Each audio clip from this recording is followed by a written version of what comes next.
everyone. Thanks again for tuning in to Sin's Workshop. Hope you're all having a wonderful day. I hope you like the Beetlejuice-ness of the outfit today. But you know, Black Swan, White Swan, School for Good and Evil. Here we go. Rise of the School for Good and Evil by Saman Chinani. That's what we're here to talk about today. First of all, this is something you need to know. This book is in the juvenile section in the bookstore. It is the kids section. Do you think I give two fucks about that? Absolutely not. Up here, you can't see it, but I have literally the entire series. This is a series I went to the bookstore, knew nothing about it. My mom wanted to go read a book because we were those people, we'd go hang out, read, have a cup of coffee. We usually left with something. I left with book 1 of The School for Good and Evil. Found it. I was like, oh, this looks interesting. I just need something to read. I had no plans on buying anything. Yeah. Bought it. Pre-ordered books 2, 3, 4, 5, and 6. And now I pre-ordered this one. It is beautiful. It is gorgeous. And I love everything about it. Saman Chinani continues to impress me with his storytelling. I think his storytelling is absolutely amazing, especially with the School for Good and Evil series. You think, oh, it's a kid's book. No. What I like lately is that kid book authors are writing for not just kids, but also for a mature audience. But it's accessible to children. You know, it really does deal with themes that can sometimes be heavy-handed. I read a book months ago, The Girls of the Dragomir Academy, that deals with feminism and girl power. And I'm like, yo, I am here for it. And Chinani, he has done that with his School for Good and Evil series. He writes the stories in a very accessible way. And he writes about, there are two cores, I think, to his storytelling. One, it's about love. You know, Agatha and Sophie love each other.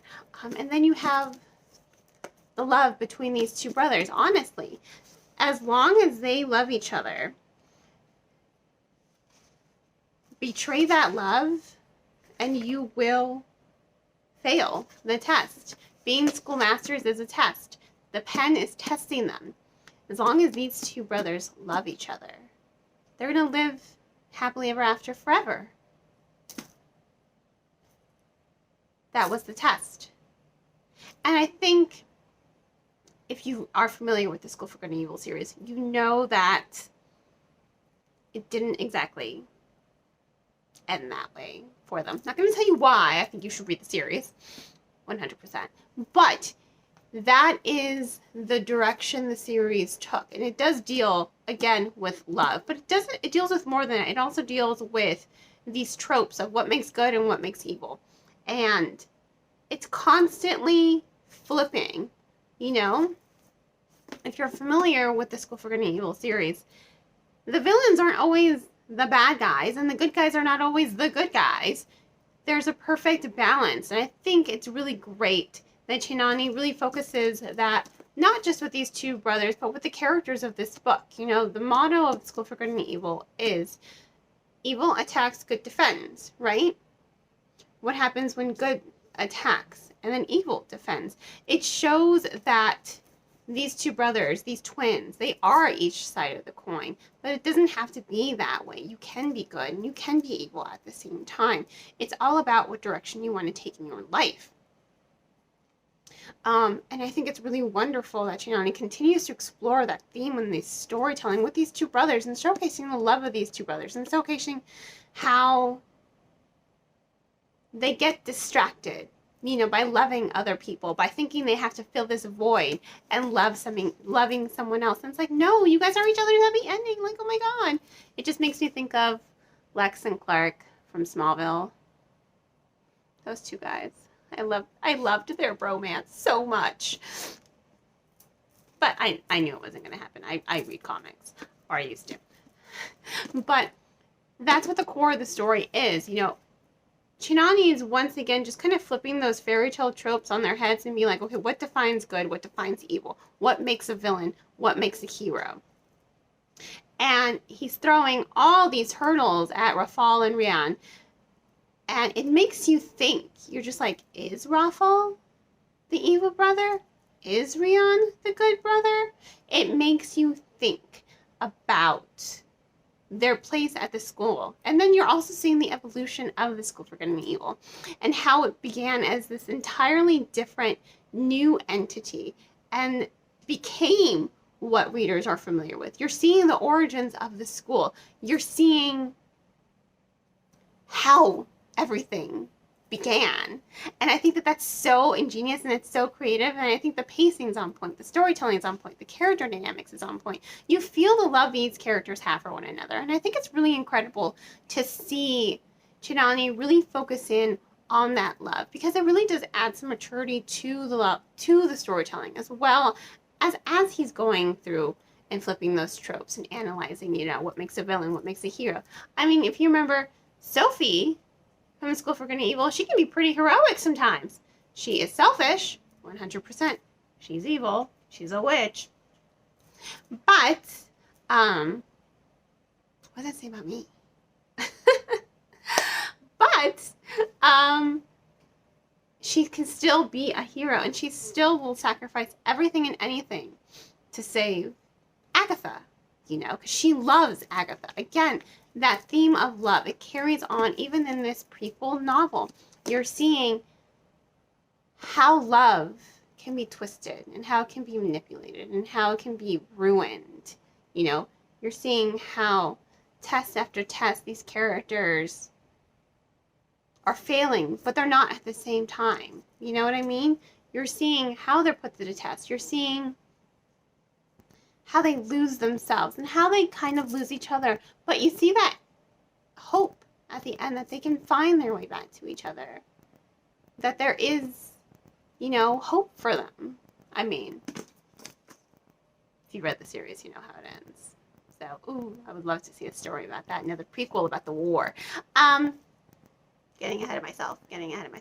But I think it's really good. And I like how Chinani really writes, yes, for children between the ages of 8 and 12, but also for mature audiences. Again, I'm 30. I'm turning 31 soon. And this is really a mature story. It's age appropriate, it's accessible for young audiences, but it's not just for young audiences. I think this is a story that's valid and important for everyone because it's so well told, because it really does deal with attraction and love, familial love, romantic love. It deals with all sorts of ways that you can love someone, and how when you think you lose that love, how it kind of just breaks your heart in a way. But there is a way to fix it, to save yourself, to hold on to that love and nurture it and make it flourish.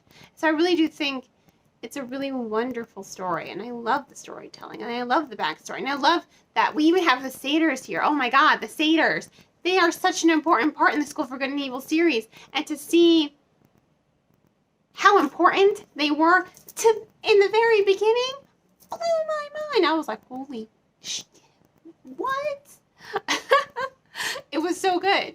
And honestly, reading this book just makes me want to reread the School for Good and Evil series. I'm going to watch the Netflix movie, and so help me God, if they ruin it, Netflix will have to pay, because I will become Sophie and destroy everything. I don't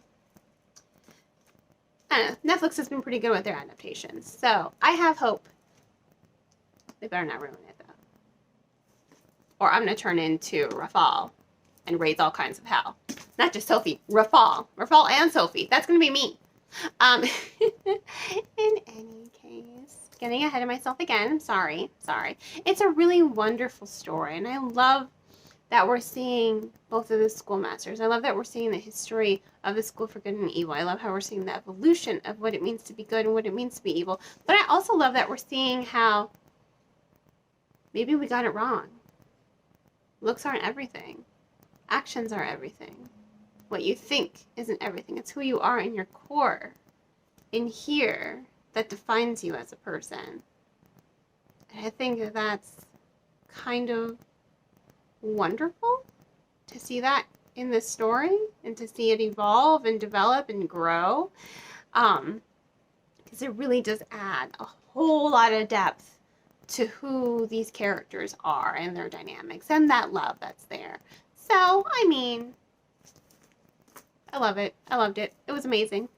I'm going to go ahead and give The Rise of the School for Good and Evil, surprise, surprise, 5 out of 5 stars. I mean, let's be real. It's an amazing story. It's absolutely fantastic. Absolutely loved it. If I could buy this book again and reread it, I would freaking do that. And it's going to go in the bookcase with all the other books. I love the School for Good and Evil series. I really do. It's up there. So, once again, 5 out of 5 stars. If you want to go ahead and purchase the book, please remember to purchase from a local bookseller, online book retailer. If money's tight, check out the book for your local library. And the best way to support the author, if you can't afford to buy the book, is to spread the news. Take a photo. Put it on Instagram. Put it on TikTok. Post it everywhere. Write a review on Amazon. Just talk about the book. That is an amazing way to support the author. And on that note, I hope you all continue to support me here by liking this video, subscribing to my channel, and sharing it with all your book-loving friends. I hope you all have a great rest of your day, and as always, mwah, happy reading.